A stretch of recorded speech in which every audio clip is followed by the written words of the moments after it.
प्रत्येक राजकीय अपडेटसाठी चॅनलला सबस्क्राइब करायला विसरू नका। 5 राज्यांच्या निवडणुकांचे निकाल नुकतेच लागलेत। 5 पैकी 3 राज्यात भाजपत, एका राज्यामध्ये काँग्रेस आणि एका राज्यात स्थानिक पक्षांचा विजय झाला।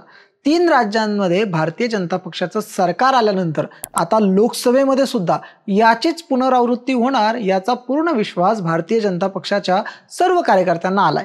महाराष्ट्रात सुद्धा भारतीय जनता पक्षाचं मिशन 45+ हे लोकसभेसाठीचं मिशन पूर्ण होणार असं देखील भाजपच्या स्थानिक कार्यकर्त्यांना वाटतंय आणि त्याच निमित्ताने या 45+ जागा निवडून आणण्यासाठी काँग्रेसचे काही बडे नेते भारतीय जनता पक्षामध्ये लोकसभेच्या निवडणुकीपूर्वी प्रवेश घेणार आहेत अशी चर्चा सुद्धा दबक्या आवाजात सुरू झाली आहे। कोणते आहेत काँग्रेसचे महाराष्ट्रातील असे नेते जे लोकसभेपूर्वी भाजपमध्ये जाऊ शकतात, पाहूयात ह्या व्हिडिओमध्ये। नमस्कार मंडळी, मी आहे अनिकेत, तुम्ही पाहताय महाराष्ट्र भूमी।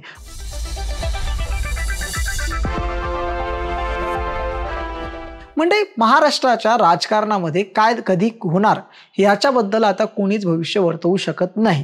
म्हणून जेव्हा आम्ही हा व्हिडिओ करतोय त्यावेळी अनेक पुरावे सोबत नसले तरी मागच्या काळामध्ये ज्या प्रकारच्या घडामोडी घडल्यात त्यानुसारच अंदाज मांडण्याचा प्रयत्न आम्ही या व्हिडिओमध्ये करणार आहोत। आणि त्यामुळेच भारतीय जनता पक्षामध्ये ज्यावेळी प्रवेश घेण्याचा किंवा प्रवेश करण्याचा मुद्दा समोर येतो त्यावेळी काँग्रेसचे असे चेहरे आहेत जे गेल्या काही दिवसांपासून माध्यमांच्या प्रकाशझोतात आपल्याला पाहायला मिळत नाहीत किंवा काँग्रेसची भूमिका वारंवार लोकांसमोर मांडताना अपयशी ठरल्याचे आपल्याला पाहायला मिळतात।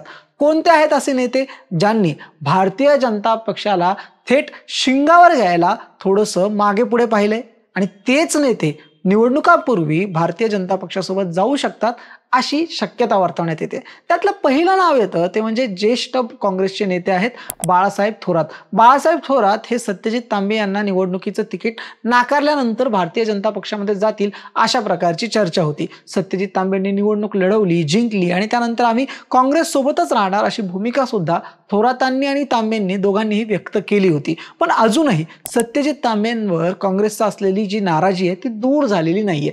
त्यातच बाळासाहेब थोरात सुद्धा आपल्याला तितकेसे प्रकाशझोतात असल्याचे पाहायला मिळत नाही। म्हणून निवडणुकीच्या पार्श्वभूमीवर संगमनेरमधून चांगला चेहरा, तगडा चेहरा म्हणून बाळासाहेब थोरातांना भारतीय जनता पक्षाकडे घेण्याचा प्रयत्न भाजपकडून केला जाऊ शकतो। याशिवाय दुसरे महत्त्वाचे नेते आहेत ते म्हणजे माजी मुख्यमंत्री अशोकराव चव्हाण। म्हणजे मध्यंतरी सुद्धा मराठवाड्यातील एक मोठा काँग्रेसचा नेता जो आहे तो भाजपमध्ये जाणार अशा प्रकारची चर्चा वर्तवण्यात आली होती, अशी शक्यता वर्तवण्यात आली होती।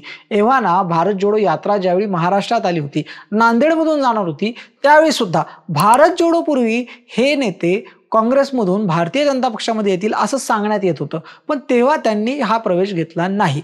पण वेगवेगळे आरोप त्यांच्यावर भ्रष्टाचाराचे चालू असताना त्यांना कदाचित पुन्हा एकदा भाजपमध्ये जावं लागू शकतं आणि काँग्रेसची साथ सोडावी लागू शकते। गेल्या काही दिवसांमध्ये आपल्याला अशोक चव्हाण आता माध्यमांपासून काहीसे दूर गेलेले पाहायला मिळत आहेत आणि म्हणूनच की काय लोकसभेपूर्वी अशोक चव्हाणांचा सुद्धा विचार हा भारतीय जनता पक्षामध्ये केला जाऊ शकतो आणि त्यांना सुद्धा आपल्याकडे वळवण्याचा प्रयत्न भाजप करू शकते। याशिवाय जे तिसरं नाव समोर येतं ते म्हणजे आमदार विश्वजित कदम। विश्वजित कदमांचे वडील पतंगराव कदम हे काँग्रेसमधले तद्दावर नेता होते। विश्वजित कदम सुद्धा सध्या आमदार आहेत आणि विश्वजित कदमांचं काँग्रेसमधलं जे सध्याचं स्थान आहे ते पाहिलं तर असं लक्षात येतं की त्यांना ज्या अपेक्षा काँग्रेस पक्षाकडनं होत्या त्यांच्या अपेक्षांची पूर्तता सध्या झालेली नाहीये।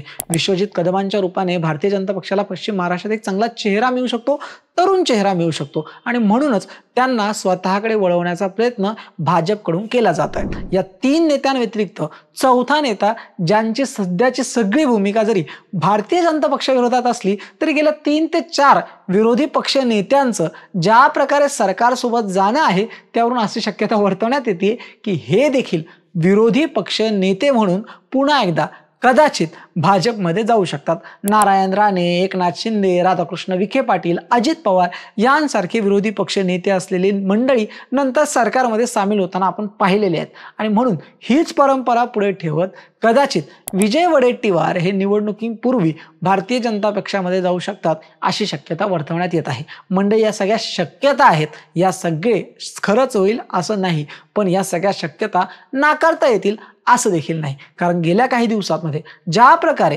महाराष्ट्रामध्ये काँग्रेसची अवस्था झालेली आहे ती सगळी अवस्था पाहता आपलं राजकीय भविष्य सुरक्षित करण्यासाठी काँग्रेसचे अनेक बडे नेते भाजपची एव्हाना सरकारची सत्तेची वाट धरू शकतात.